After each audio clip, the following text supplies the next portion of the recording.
Welcome to Thinking Deeply About Primary Education, the podcast that makes time and space to really think about pedagogy, teaching and learning, professional development, anything of interest to time-poor but enthusiasm-rich primary teachers. Today marks a special milestone in TDaPE history, a glorious 100 episodes since its inception. So we thought, in a beautiful symmetry, as I was the first guest all those episodes ago, it is time for me to ask the questions to the one and only Kieran Mackle.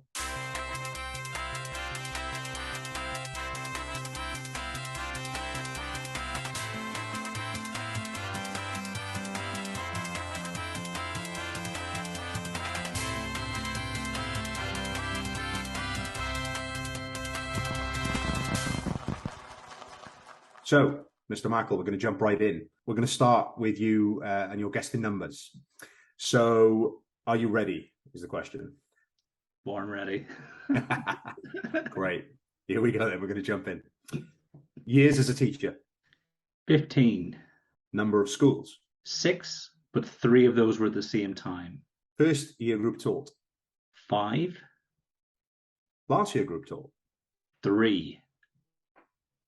Most important year group.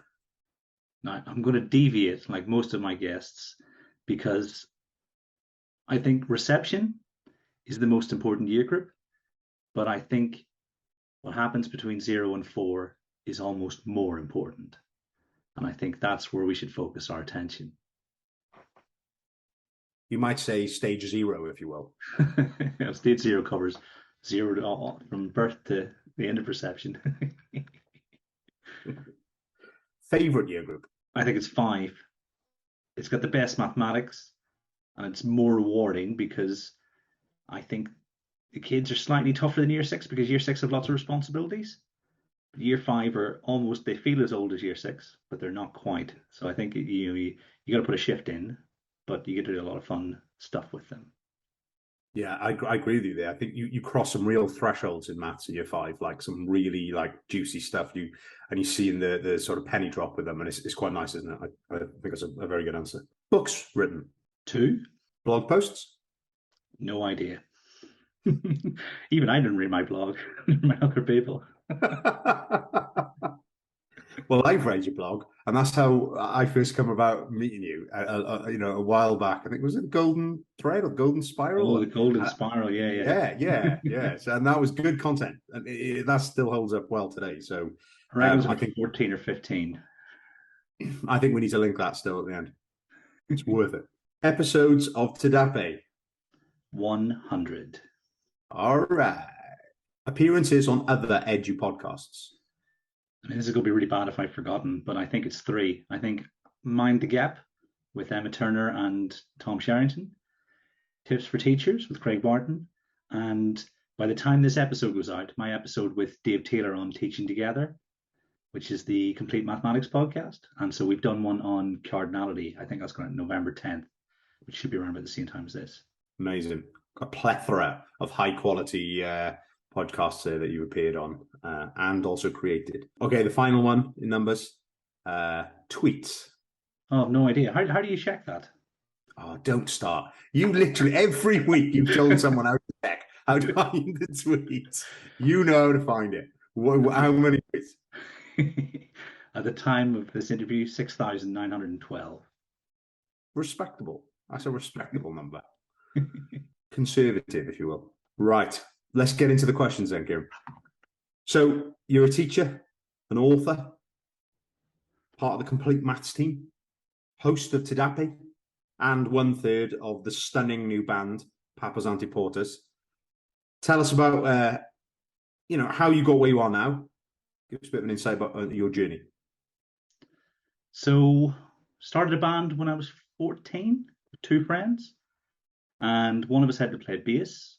And my friend Kieran was a better guitar player than I was, so he was the guitarist. He's actually a pretty prolific singer-songwriter at the minute. He's got a new album out. So anybody listening should check out Kieran Lowry on Spotify. His first album in particular burned up my record player. It's beautiful stuff. But I was a lot more into punk music than those guys, so I got tapped up by a few fellas in the year above, and sort of joined their punk band, neo-punk band. We got as far as playing a few decent places in Belfast. Got this BBC Town thing where your fella James from Busted was the He's one of the guests, or not the guests, the judges. But we didn't make it to the TV part. And then when I moved to England, the band broke up, and we were only really in it for the fun. But it was really hard to balance music and teaching, so bass took a back seat. Then I met you, and you met a drummer in the playground of your kid's school. It's a lot more weird when you say it out loud, like that. But we spent about a year rehearsing, burning the songs into our souls, and we've been gigging since last spring. And the only rule of the band is don't get signed, which is pretty tough when you're as good as we are. And that's how I got here. Oh, I love it. I love it. Well, tell us about your professional journey then through the school system. Now that you've given us the stunning insight on how perhaps Santa Porters was formed, let's talk about how Kieran got where he is today in terms of your career, mate. That's very good hosting. You bring me back to the question that was asked. Don't be getting any ideas. Right, okay. So I think I decided I want to be a teacher when I was about 10 years old. I had a really, really good year. What would it be? Year 6. I think it was primary 7. The year 6 teacher was fantastic and thought that this is what I want to do. I want to help people the way he does. Sort of every decision I made from that point was sort of geared towards getting into one of the teacher training colleges back in Belfast. And essentially, teaching is quite a difficult profession to join in Ireland because of the size of the country, the way the system operates. It's very much not a case that you will take a job, maybe work for 4 years, and then move on to the next job like we would here. It's very much a case of once you take on the role of year 5 teacher, there's a very good chance in 30 years' time you're still going to be year 5 teacher. So by the time I finished teacher training, I decided that I didn't want to become a supply teacher in Northern Ireland. I would prefer to get a job straight away and get more experience. And so I moved to England. The sort of on the careers day, they really sold Medway, and they talked about Gillingham Football Club, and I was a championship football club at the time. I mean, I feel like I've probably been mugged off in that respect because I've been to Gillingham quite a few times since. I feel like you've been hard sold there a little bit. No disrespect to anybody from Medway, but yeah, it's not quite Vegas. Yeah, but it was then, in the kind of area that I prefer to work because I wanted to work with children who needed education and who would really benefit long term from access to the highest quality education. And so for 15 years, worked in Medway in North Kent. I mean, Gravesend's not that far from Medway, and it's all down to the M2. And over time, became an assistant head teacher, deputy head teacher. Then I was the math specialist, and I think it was mathematics specialist collaboration lead for a project funded by the Worshipful Goldsmiths.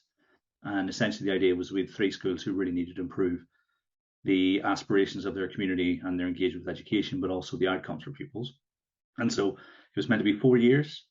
We did 5 because of the pandemic, which was good because in I think February 2020, the Goldsmiths said we're going to extend this, because things are a bit rough at the minute, which helped me because job uncertainty during the pandemic would not have been nice. And so, yeah, I mean, I'm not very good at this. I'm better at asking the questions, Lloyd. Well, yeah, and during that time, wrote a couple of books because I quite enjoy that kind of thing. And yeah, just trying to support the education system become a little bit better every single day. I think you're being extremely modest there, and that was quite a modest take on what is a very successful career so far. Yeah, I'm asking the questions this week, so you're gonna have to dig deep to find those answers, and yeah, but I do appreciate how humble you are. So here at TDaPE, we ask every author this question: why does the world need tackling misconceptions in primary mathematics and thinking deeply about primary mathematics? I mean, it was only a matter of time before that question came my way, wasn't it? So, I mean, both have very similar starting points in that they're the culmination of years of similar conversations with different teachers. And so I thought, well, actually, I'm having this conversation so often, maybe it's worth writing the response down so that others who don't work with me immediately in my schools can benefit from my relative expertise. Now, let's qualify relative because, I certainly, the more I learn, the more I feel like I don't know anything at all. But I do think that I can support other teachers with their teaching of mathematics. So tackling misconceptions is essentially for teachers who understand that they can improve their subject knowledge, to the point where, maths isn't everyone's favorite subject, and there are certain things that crop up that if you can avoid them, we know about misconceptions and we know about how they will be there and you have to overwrite them. You'll never be able to remove them fully. If teachers are saying the right thing before those misconceptions develop, then you've got a better chance of teaching effectively, I think, and supporting those kids and not developing those misconceptions. And so, it's basically, here's what I think the subject knowledge is. Here are some activities and tasks that might support you in developing this.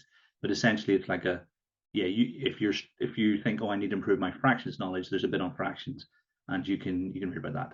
Thinking deeply about primary mathematics is something similar, because having been a math subject leader since about 2009, 2010, I've supported a lot of teachers developing their practice. And I thought, well, if I could codify what I do and what I say to those teachers, then maybe more people can enjoy that blueprint that I've sort of developed over the last X number of years.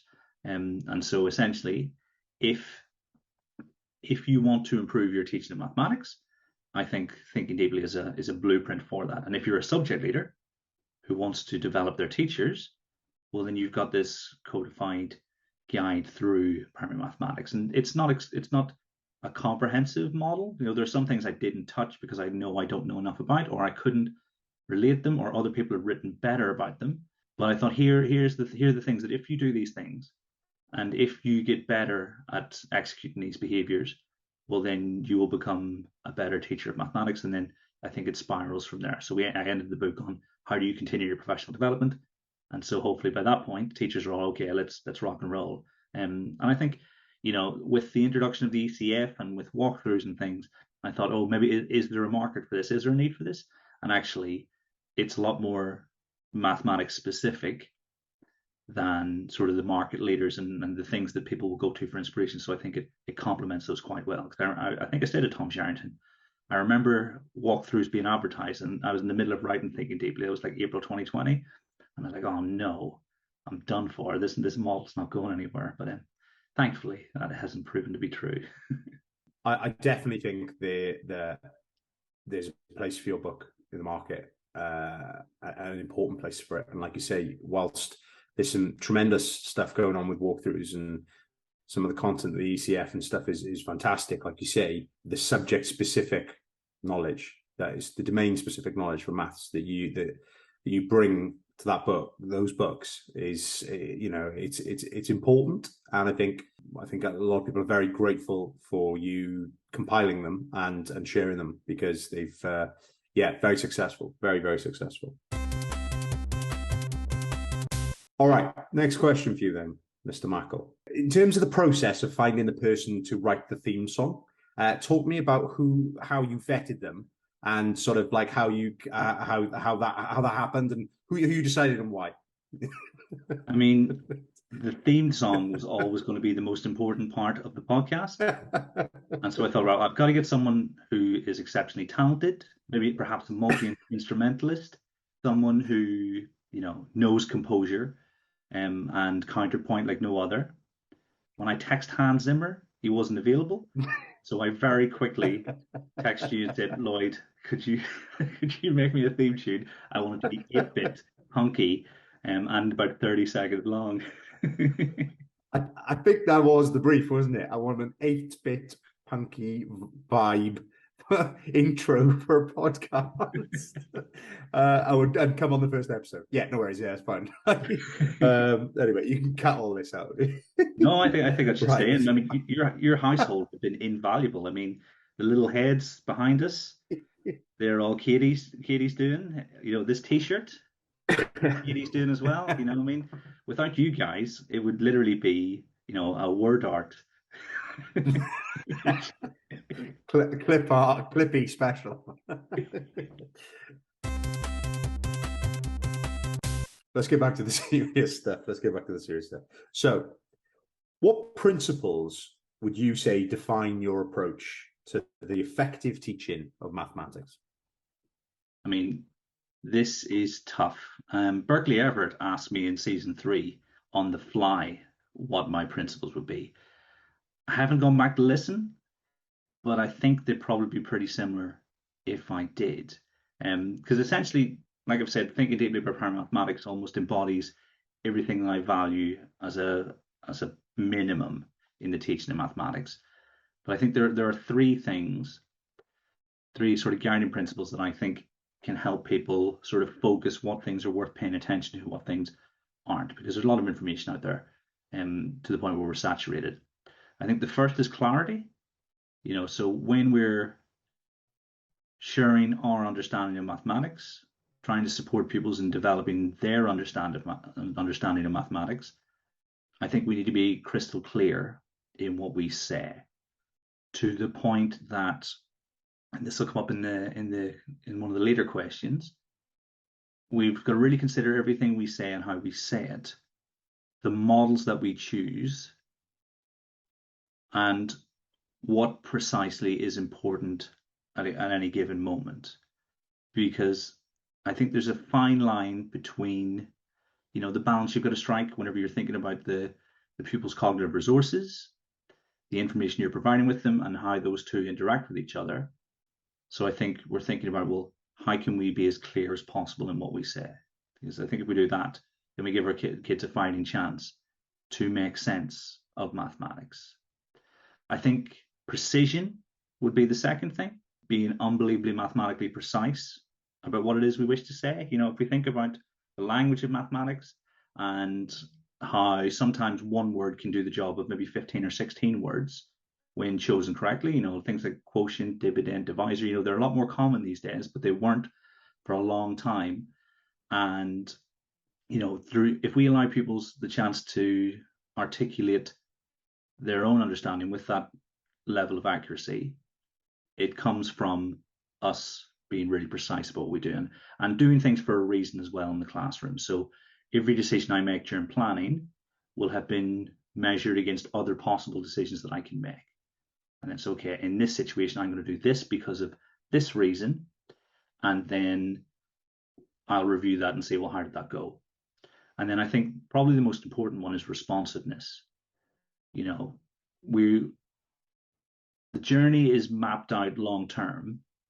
Maths is maths in some respect. There are certain things you must learn, but how each class and each pupil will respond to that is slightly unique in terms of, the number of possible directions that a pupil's understanding or their response to a question might take you. I think the main principle is understanding that your job is to take on as much information as possible and then determine where you're going to go to next based on that information. And I think the day I realized that made a massive difference to my practice, because it doesn't matter necessarily about all the other stuff. If you are taking on as much information as possible, then choosing the right behavior, the right question, and then that continual back and forth, that's when you help pupils make incremental progress. So I think you've got to be clear, you've got to be precise, and you've got to be responsive. I mean, that was almost beautiful. Beautiful summary of what I would tend to agree of what effective mathematics teaching looks like on the level of principles. I mean, it struck me with where you were saying there particularly about language, and I was with my maths group just before half term, and I was explaining to them about quotient and dividend and multiplier, and it's funny because you'd said about using 16 words or whatever it was as opposed to one. That's near enough exactly what a child had said to me. Well, this just stops us using all these words when we're trying to explain something in maths. And I said, yes, exactly that. We call a chair in year 3. When you learn what a chair is. So let's call things by their names. And I think that just really, really sort of came through really clearly there in your principles. But I'll definitely be going back to those things when I think about my planning for going into next term. You spent some time observing teaching in Singapore. How did that influence your views on pedagogy and mathematics pedagogy as well? That's an interesting one. I spoke to Richard Selfridge about this after the Research Ed National Conference. We were having a chat. He'd spent a lot of time in France during an interview with Richard and James. He spoke about how his time exploring the French national education system. And I think the thing that I said to him and that I tell everyone is that Singapore is what it is and has the reputation it has because of the microsystem that they have created, and that allows them to be, quote unquote, successful. And I think it's almost unwise to try and extract one or two individual pieces from that because, right, so they have high expectations of their teachers and their development. They've got clear curricular guidance on a governmental level. Resources are quality assured on a quasi-governmental level. So essentially, textbooks are printed by certain publishers, but they need Ministry of Education permission. And if they weren't to a certain standard, they wouldn't be published. So essentially, the Ministry of Education has handed over responsibility, but only in name, and they put the work in, so to speak. So you've got, resources are quality assured, the teachers are teaching from. And then I think most importantly, they're a city state of 5 million people. And they've got a limited capacity for export. Natural resources and products aren't their national strength. So they need to invest in the education of their citizens because it's the citizens that they export in terms of their work and things like technology and the sciences and stuff. So you've got this very, very particular set of circumstances combined with the fact that I think one party has been in power for the last 50, 60, 70 years. I don't know how old the country is.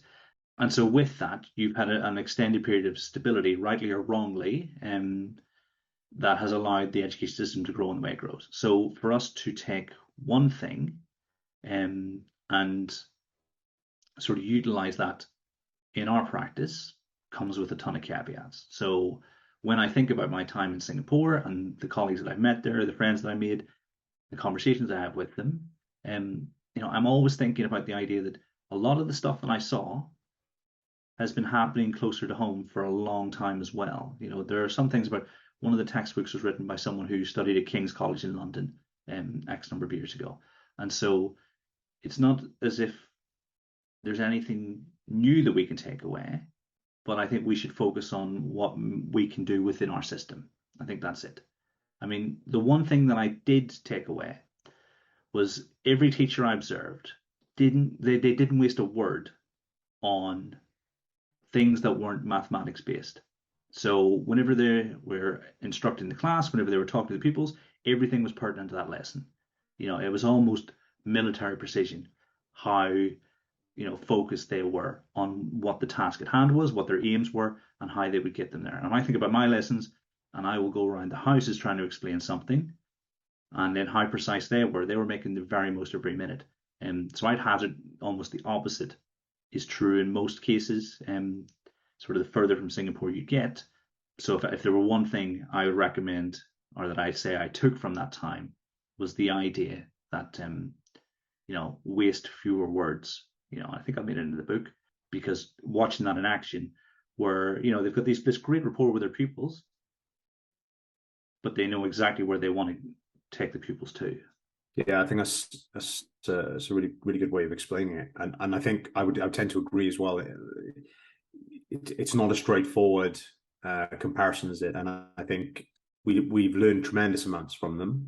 I agree with you. And but it's become a bone of contention at times, isn't it? In terms of how people perceive their success and what that has meant to reform for mathematics in the UK as well. But I think invaluable learning from, like you say, how precise they are, going back to your principles, like how they do things. So I suppose following on from that question, Kieran, you're an advocate for high quality textbooks. Tell us what you think they offer and what you say to those who see structured resources perhaps as a threat to teacher autonomy. mean, that's a tough one because teacher autonomy is quite an emotive topic. And so I'm going to try and take myself out of any conversation around people's beliefs or how they think education should be, and just speak to my experience. Because I think that the bulk of what we should be doing as teachers is thinking, thinking about the challenge we provide for our pupils, thinking about the scaffold, the tasks, right down to the questions we ask and the responses we want to elicit. And I think anything that can support with this should be grasped with both hands. I think our priorities as a system have perhaps been in the wrong place for quite a long time.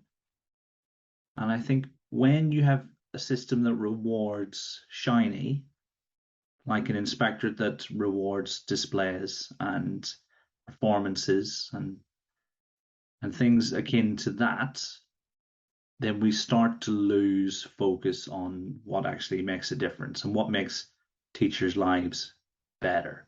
So that you get to the point where there will be whole swathes of teachers and school leaders who have only ever known one way.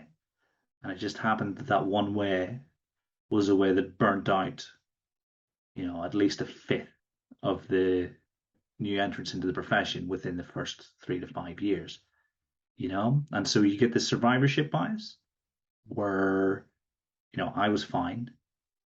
This must be the way we do it. But I don't know. I think I got lucky in that I struggled early on and then found out there might be a better, more cost-effective way to do things. And so that's the angle I come at it from. It's the idea that the system hasn't supported us, because there was a time when 6 different activities in each lesson, how many lessons teaching a day? How many activities is that? Was actually encouraging pupils to never really reach further than their already limited understanding. And so when you're told here's a high quality curriculum and supporting resources, I think when you sent over the document, one of the questions it said structured resources or pre-structured resources, because I think that's important. Anything that will sort of support teachers in mapping out the journey and providing you with inspiration for the things you want to do in class mean that you can focus your attention on supporting all pupils in reaching the aspirations you have for them. Because I remember when we had the national strategy, I would sit down with my NQT mentor and we would map out the first 14 weeks of the year. Every year, we're going to teach place value, then we're going to teach this, then we're going to teach this. Well, if I don't spend 2 days in August doing that, I can spend 2 days thinking about, well, if they don't understand this, what do I do? What's my next example? What are my alternative models? And so that's the real power is giving you the time to do the things that effective teachers do, and that I hope a lot of people join the profession to do in the first place. I certainly didn't become a teacher to laminate things.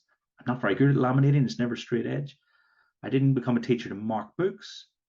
I became a teacher for the interactions in the classroom and for supporting pupils in learning things that they didn't previously know. And I think when some of the cognitive burden has been taken from you, you've got more capacity. I always joke about how I had her when I started teaching, and very quickly I did not.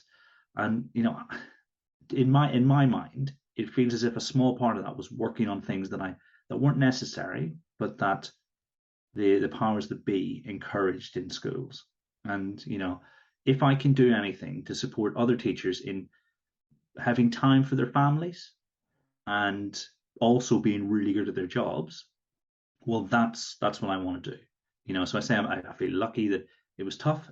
I feel lucky because I've got an understanding of what it's like to struggle. So then now that I'm in a position of relative expertise, I can support other teachers in that when they're struggling, or to prevent them from struggling in the first place. If you look at something like the Complete Mathematics Classroom, and I know that I currently work for Complete Mathematics, but when did I publish Thinking Deeply About Primary Mathematics? 2020. I mentioned this in there as well. not only have you got a curricular sequence from 0 to 18, and it might go beyond 18, but what it does is it supports teachers in being more effective, because the things that make the system work are the things that effective teachers need to do. Like prerequisite quizzing, finding out where pupils are before you go anywhere near the lesson. When the resources you have do that for you, or encourage you to do that well in advance, well, then you're already becoming a bit of a better teacher. So then you're saving time. You can spend more time with your loved ones. You can be better at your job. And I think it's a bit masochistic to behave otherwise. I mean, like you said, it can be an extremely emotive topic to talk about. But what you're saying there in terms of carving out time, professional time for people, it essentially allows people to be better at interacting with the subject knowledge that they need to know so well. And I guess it comes down to implementation then, doesn't it, from a leader's perspective? Because potentially some of the mistrust around textbooks, I would hazard a guess, might stem from leaders not trusting teachers to use the time for professional development and to be interacting with and to be doing all the things that you described. But it's almost down to the leaders to ensure that the people do use the time in that way. Look, we freed you this time, so we're going to focus on these things and directing that, which is all the stuff you say in your book. So I think it's a really, really really important discussion, I think, around those around textbooks. It's one that I think we've got a way to go yet as a country, I think, on their use. But fascinating, Kieran. I mean, it's easy to see why, because I've read reports from, I think 2003 was the earliest one, where there was a lot of derision in official reports on the use of textbooks and lessons. So we had this bank of knowledge, this certain level of expertise across the country, where people have been using them for a long time, knew how to use them really well. And then it wasn't the soup du jour anymore. And you've now got people who've gone their whole careers thinking that it's a de-skilling of the profession. And actually, it's just a misalignment of what the profession's skill set should be. And it's thinking about things on a what's the word we use, forensic level. Being really forensic in your planning and how you prefer to move forward. I mean, we recorded a whole episode on textbooks and high quality curricula that I haven't used because it's so emotive. But I do think that we've set out our stall the whole way through these 100 episodes in terms of we have our priorities. We know what we think teachers should be spending their time on. So hopefully people will understand that I'm not trying to be offensive, but more, these are the things that we think are best spending our time on, because we are trying to support our colleagues in making the most of their time and becoming the best they can be. Yeah, I totally agree. I mean, like you said, it became a bad word at one point, to even mention textbooks. And I don't think for 1 minute anybody listening thinks that you're coming at it from an angle of trying to alienate people, make people feel. I think what you've described there is accurate and a strong argument for continuing to promote the use of high quality textbooks in schools. So, Kieran, for 5 years, you led a project on mathematics teaching in primary schools in Kent. What advice would you have for someone who's taken the role where they support the development of teachers to be better at teaching mathematics? What would you say to them? So I get asked about this quite a lot, and I've been able to sort of generalize my answers. I think the first bit of advice that I always give people who are entering similar positions is to know what effective mathematics teaching looks like to you.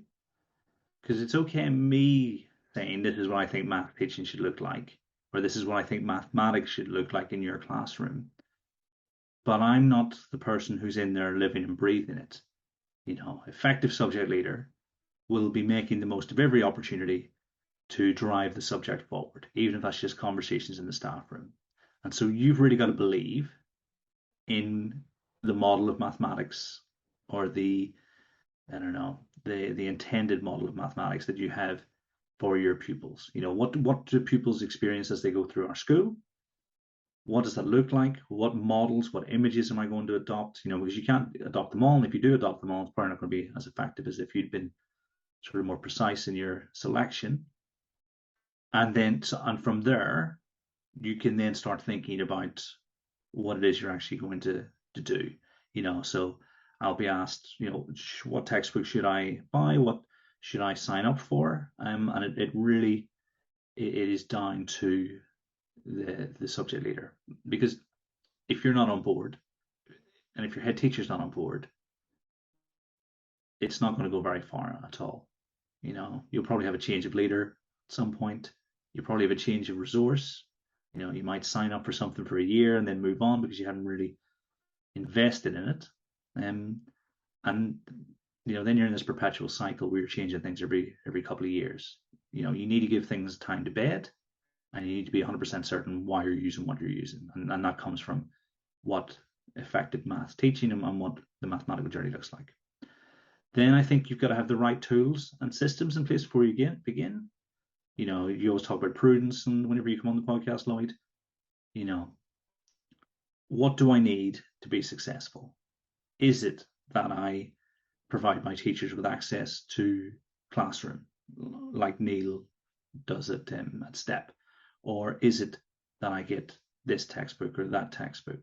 Or am I using something else? I'm sure there are limitless possibilities for what you can sign up for. But making sure you've got everything you need, right down to the manipulatives you'll need, because there's no point in saying, okay, well, we're going to use Cuisinart this year, but we've got one set between the whole school, making sure that's in place. So I know what mathematics looks like. I've got the tools I need to execute my vision. And then you need to, what's the polite way to say this?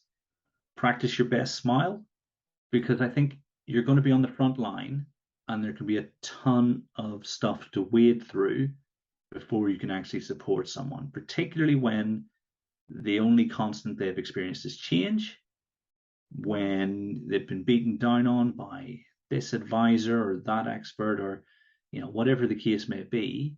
So you've got to build the relationships and show people that you were there for the right reasons, and that you're not making a value judgment on them as a person or as a teacher. So I think and smiling goes a long way to that, because the other person is going to be more emotive than you are. So I'd be fully prepared to put your emotions to one side and then approach this, okay, over time, we're going to become a really strong team because of the work I do now, so because it's not plain sailing, particularly when schools have been sort of beaten down by a poor inspection or consecutive poor inspections. And so thinking, okay, I need everybody with me. Everyone can be a really good teacher if they want to be and if they get the proper support. So what do I do? So how can I help you? And typically, buy yourself a lot of credit, teach their class for them. Put your money where your mouth is, because telling people you need to do this, this, and this without showing them it, I don't think it has as much impact. I don't think it's fair, really. So yeah, so the first thing I'll do is, okay, so if someone's thinking, right, this class don't understand maths, I've got kids who are working at year one level, and they're never going to access this, they won't behave. Well, okay, let's teach a lesson together. I'll teach the majority of it. Oh, look, that wasn't as bad as we thought it might be, and then you've got an in, and then you build from there. But I do think you've got to. It's not going to be. I don't rock around schools going, life is great. I spend my time where my time is most needed. My excellent teachers. Some of my teachers in the first year of that last project were brilliant after maybe 6 months, and I didn't see them for the rest of the 5 years. They were happy to crack on, be research engaged, to refine their practice, show other people for me. That's not the life of a subject leader, is rocking into the classes where everything goes swimmingly all the time. I think it's about really thinking about who needs your support, why they need your support. And we don't have enough teachers in the system, so let's invest a bit of our time in those leaders and in those teachers, because we don't have sort of an army of what was it? What were they trying to do? It was an army of retired teachers coming back to sort out the tuition thing. Yeah, we don't have that. Yeah, it was. Yeah. So practice your best smile because yeah, I don't know, maybe it's easier for me because I feel detached from my emotions in work anyway, but I like to put things to one side and say, okay, right, this is tougher for you than it is for me. How can I help you?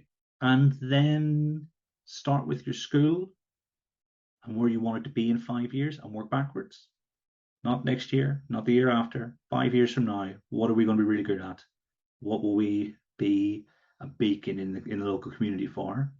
Just like you would in your lessons. You plan backwards. Peps did that great thread, and David Goodwin turned it into a graphic, sort of one-page graphic. And I think, yeah, the same applies for planning for your school. Okay, right, here are like maybe the 5 or 6 things that really good schools, really effective teachers do. We're going to get better at this over the next 60 months. Then I would also look at component parts, breaking things down into small parts and then building it back up again, just like I do things about primary mathematics, and read every single day. And listen to awesome podcasts, perhaps on double speed if you've fallen behind. But how can I be a little bit better every day myself? And how can I support my teachers in understanding exactly what it is that effective practice looks like? And so always go to Daisy Christodoulou, break things down into small parts, and then we can put those parts together. And I think I talk a bit more about that on Tips for Teachers with Craig Barton, and went into a bit more detail about that idea. But definitely, I think it really helps, because then when teachers are feeling overwhelmed, you can spend time thinking, right, it's just this tiny little bit, right? Okay, they're using whiteboards. It might be complete gobbledygook that they've written on the whiteboards, but okay, we've got that bit. We've got a signal for when we're ready, right? Okay, now what do we do when we get the responses? And then you'll literally model, okay, got this response, I'm going to do this. Got this response, I'm going to do this. That whole group need more, that whole group don't, So, and then by the time you've done all that together, well, then you're being a responsive teacher during your instruction phase. Absolutely sage advice there, and to be quite honest, as I was listening, I was thinking about so much about my own sort of school development and things that I do in my post as well, and there's so much overlap there in terms of like the principles around supporting school improvement and supporting schools that need to make the changes. And I think, like you said, with Craig on the episode, is a fantastic episode if you haven't listened to it. You're absolutely right in terms of breaking it down, and we've just rolled sort of our piloting our instructional coaching, and it just feeds into that, exactly that, the small incremental bits and pieces, and it removes the threat from it being such a daunting prospect for teachers to say, well, I can't be this expert that you want me to be. Well, you don't have to be. Let's just focus on this next tiny little bit. And then all the 1% add up, and all of a sudden they're 20% better than they were before, and I think that's exactly what you're saying there, isn't it? And, amongst other absolute gold nuggets there for advice. I know I've written down quite a few bits that you've just said. I mean, the thing is, you're teaching year 6 with Lucy every week, aren't you? That goes a long way. Yeah, and I it's another point I was going to come back to. I think you put your money where your mouth is, and keep your boots on the ground as a leader, because I see so many leaders and so many people in different roles and trusts and things where they just don't teach, and it's so easy to become quickly to sort of detached from reality when you're trying to do school improvement, and you forget what you're asking somebody to do. And if you're showing teachers, look, and being able to relate back to them and say, when I do this, when I cold call, when I was doing this show call and this went wrong, and it just, there's so much more credibility around that. And I think like it's something that's really important to Lucy and I in terms of maintaining that with our staff. And I would like to do that as long as I possibly can in my career, if possible. And I think it's something that is really important. But yeah, superb advice there, Kieran, as always. So 99 red balloons, I was going to say, but 99 episodes of TDaPE. I mean, wow, that's quite something, isn't it? This is an enormous question. It's like an enormous question. But what have you learned from 99 episodes? Can you boil that down to something for us, because I know I've learned obscene amounts in 99 episodes. So I just love to hear what you take away from that. This was the hardest question. I sat and thought about this for ages. I mean, every episode I take away 3 or 4 things to think about. And, I'm always sharing with you, like on WhatsApp or whatever, oh, can't wait to share this episode. This person talks about X, Y, and Z. And then I'm trying to learn as much as possible about that. I've learned what prosody is.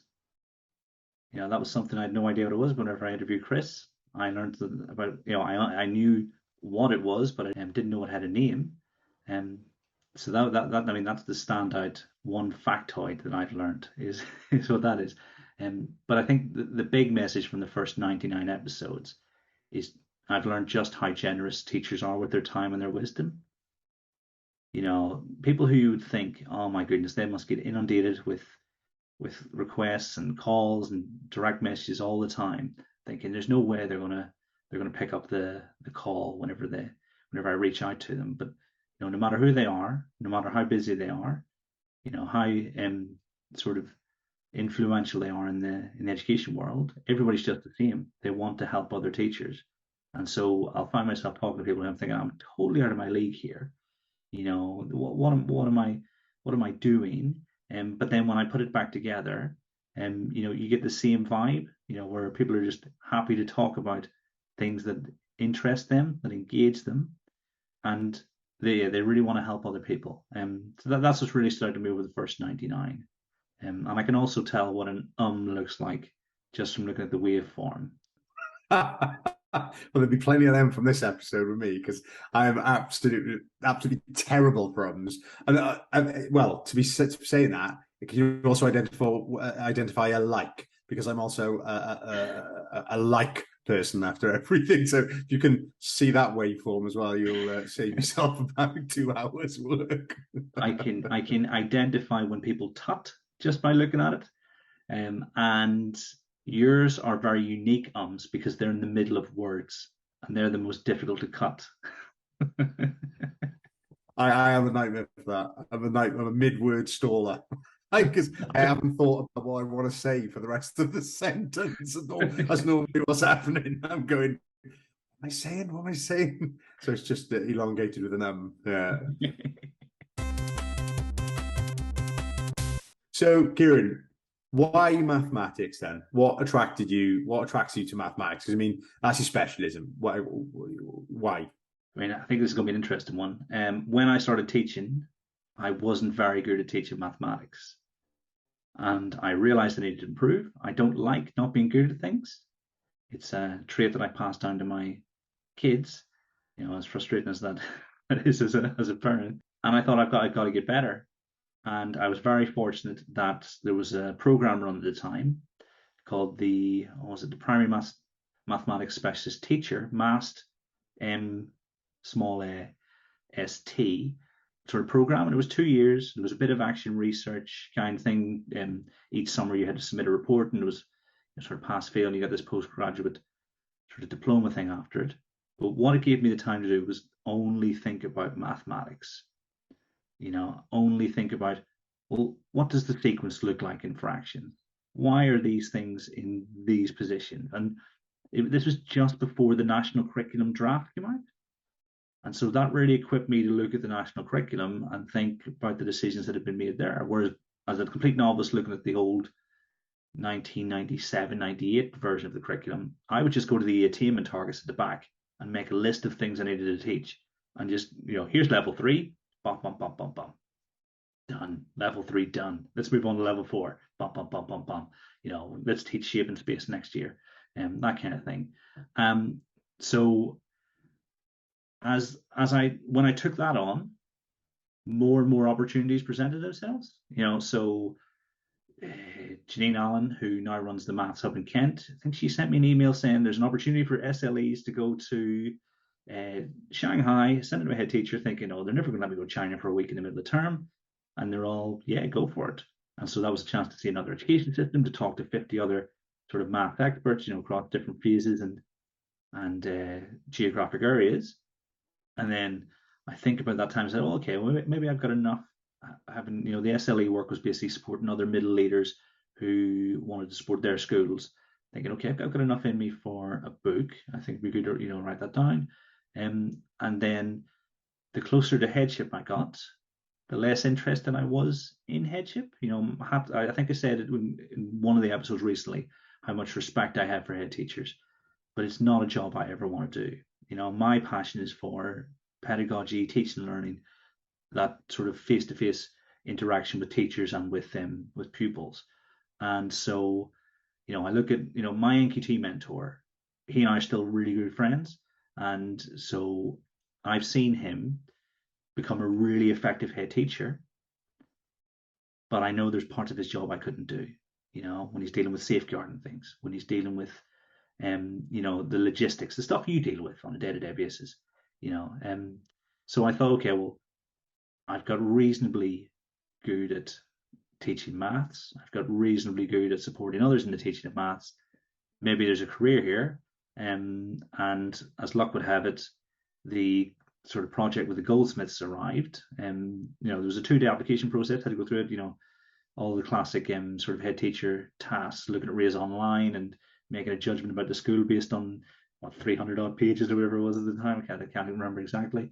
And yeah, I think just very fortunate that I'm allowed to continue to think about mathematics and think about the things that I'm really passionate about, and hopefully they make a difference in the world that we live in. That was the question, wasn't it? Why maths? Absolutely.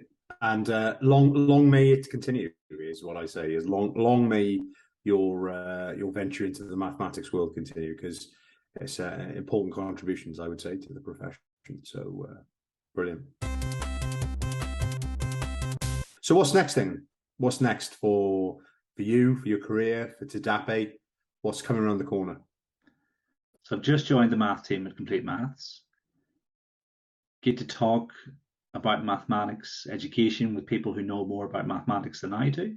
I've been working on and off with them for quite a while. Did some CPD college courses. I was working with Johnny Hall. Did a lot of the tutor stuff first time round with Stuart, and having worked with a few different sort of groups, they really left an impression on me in terms of how they operate and their sort of mission statement. For TDaPE, I think the chat episodes are the most manageable, but there's a lot to be gained from the seasons, not least so that people can remember that Chris Such isn't the host for a few months. I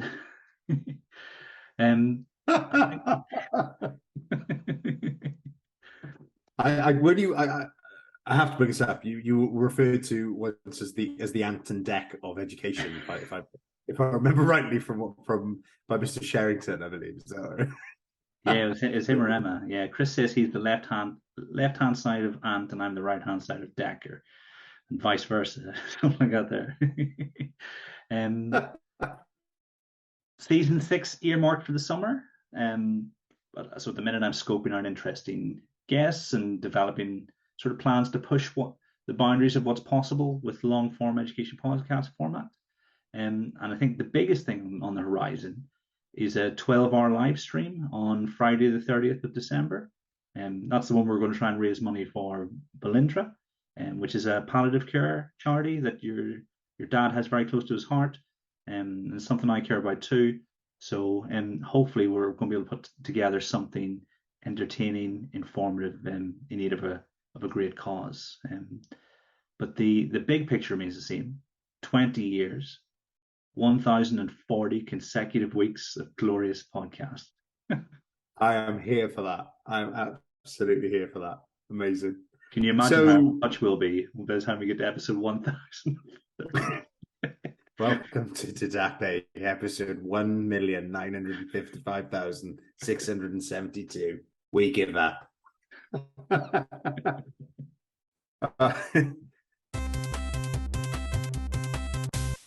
So, if TDaPE was to cease to exist tomorrow, Kieran, and it just was no more, what would you miss the most?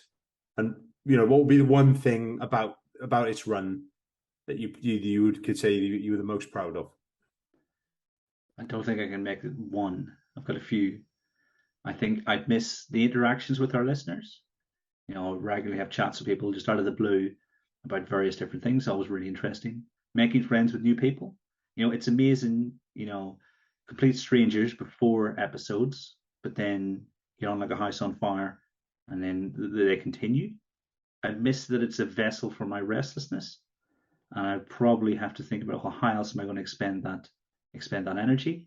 But yeah, but I mean, I'd miss feeling like we're doing something important. I know it's something people do in their spare time, but there are definite conversations I have with people where things that you've said have shaped how people behave in schools, or things that Shannon has said have shaped someone's approach to the teaching of mathematics, or Neil and geography, and or not necessarily just geography, curriculum in general, or any of the episodes. There will be a conversation you can match up to it where it has changed how someone has behaved. Someone's got a job because they've focused on X, Y, and Z, and I think I'd miss that because it feels good to sort of help our colleagues. I think when we look back at all those episodes ago, back to episode 1 where you and I sat down that time in September and said, let's have a go at doing some questions and talking about education for a little bit and seeing where this goes. I don't think we could have dreamed of the success that the podcast has had. And I think that has largely been down to the fact that you've worked tirelessly to put this content out every single week for teachers. And I've had a couple of fleeting bits and pieces here and there, but you've consistently delivered free CPD for teachers every single week for 99 episodes. And that is something which we all have families, we all have commitments, and life throws all sorts at you. But this still continues to be a constant and continues to be there for people on a Saturday morning. So I think I speak on behalf of all of our listenership in saying thank you for the work that you do for the podcast. And that long may it continue for another 99 at +1, making it 200, because I've just realized I said 99 instead of 100, so that was a bit awkward, but sort of mathsy as well. So and it also lightens it because it got a bit mushy there, didn't it? So but no, seriously a massive thank you to you, and like I said, I hope this continues to thrive. We continue to speak to new voices in education, we continue to seek out debate and challenge, and we continue to further develop ourselves as practitioners through this podcast, because I know for one thing, it's had a significant impact on my career to date, and I'm sure that is the case for many other people listening as well. So that brings us to the end of the interview, Kieran. So just trying to remember what we do at the end. I think it's just all that's left to say is thank you very much for coming on. Thank you. Always a pleasure. And to everyone at home, until next time, thanks for listening.